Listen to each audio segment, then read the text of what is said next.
did it. You waited out all the announcements back in the spring during Mobile World Congress and the deluge of new handsets that debuted this fall. But now, after upstarts such as Essential have had a chance to shine and giants like Apple and Samsung are done plying their latest wares, there's a big question worth asking: what's the best phone out right now?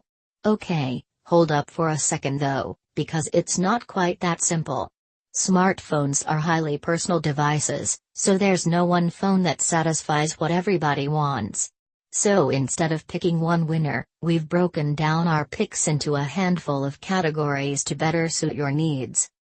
The best Android and iOS phone, the Galaxy S8 and iPhone 8 Plus. Starting on the Android side of things, the phone you want is the Galaxy S8, or S8 Plus, if you like bigger screens. It's powerful, it's sleek, it has the best display, and more than any other phone this year, the Galaxy S8 did the bezel-less trend right. You also get the option to try VR by way of Samsung's Gear VR, solid IP68 water resistance, and well-rounded 12-megapixel camera with super-fast autofocus. And with prices for the S8 currently hovering around $650 or less, Samsung's Android isn't ludicrously expensive either. On the other side of the divide, the iPhone 8 Plus is the sensible, though not super exciting pick. It has the same guts and newly added wireless charging capabilities as the $1,000 iPhone X, and essentially the same dual cameras too. The big differences between the two are the iPhone X's more compact, bezel-less design, its Samsung-made OLED screen, and the 3D facial recognition tech hidden inside the iPhone X's much maligned notch. That means you won't get the ability to create floating animated heads that respond to your reactions, but you do still get a handy Touch ID home button. And let's be real for a second, while Apple's fingerprint reader isn't as futuristic as Face ID, Touch ID is still more secure and less prone to confusion than Apple's newfangled tech. And with a price that's $200 less, the cheaper iPhone 8 Plus is the most practical one to get. The best $500 phone, OnePlus 5T. In a year when high-end smartphone makers have seemingly lost their minds, the OnePlus 5T is a bit of welcome relief. Starting at $500, you get the same Qualcomm 835 chip found in every other flagship Android phone, 6GB of RAM, 64GB of storage, and an all-important headphone jack. And if that's not enough, you can upgrade to a model with 8GB of RAM and 128GB of storage for just $60 more.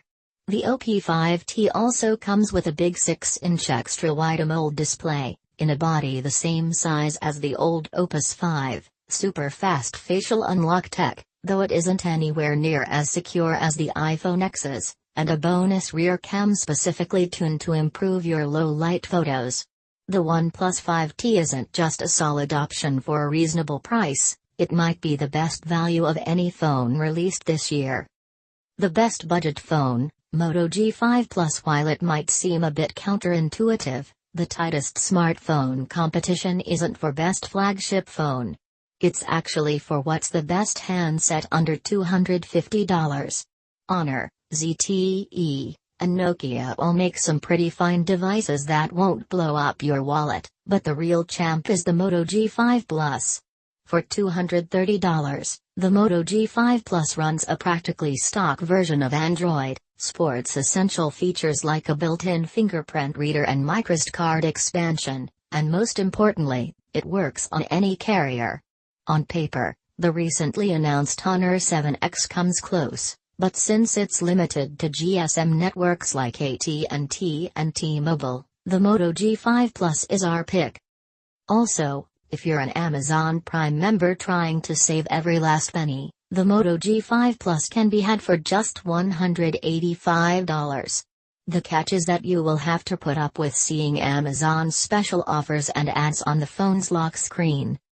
The best big screen phone for business, productivity and everything else, Galaxy Note 8. Even though we shat on expensive premium phones earlier, if you're the kind of person that uses their phone as their main gadget for getting work done, the Galaxy Note 8 is better than anything else.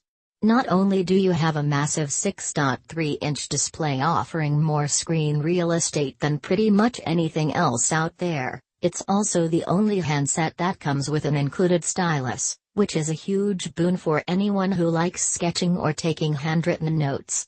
And thanks to Samsung's Knox security platform, Galaxy phones are often the only Android phones IT departments at big companies will allow.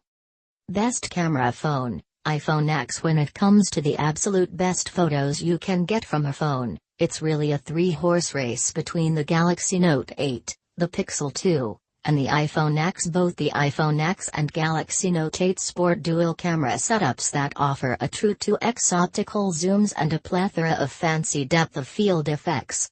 On the other hand, the Pixel 2's HDR processing finds ways to capture stunning shots that the other two can't quite match.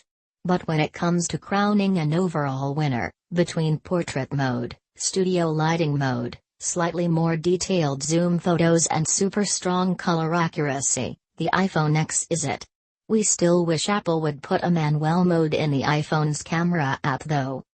The best phone for audiophiles, LG V30. Even though we're mired in the battle between wired and wireless audio, there's still one phone that makes music sound better than anything else out there, the LG V30.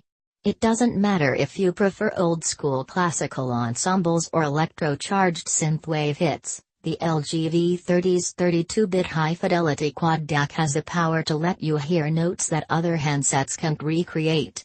On top of that, the quad DAC lets you choose from several digital filters and sounds presets to best suit your ears.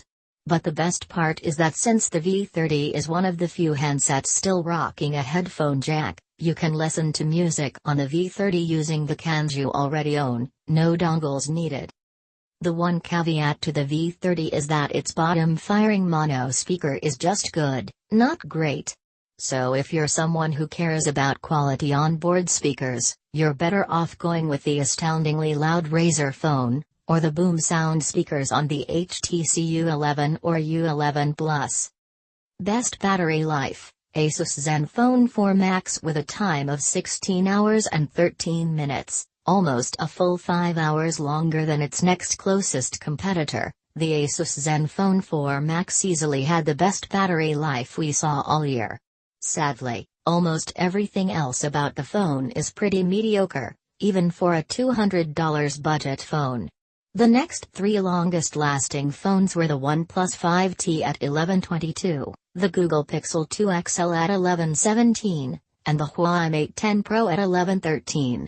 But in an age where almost no phones still have removable batteries, if you really care about battery life, your best option might be to consider other factors first, and buy an external battery pack for when you need additional juice.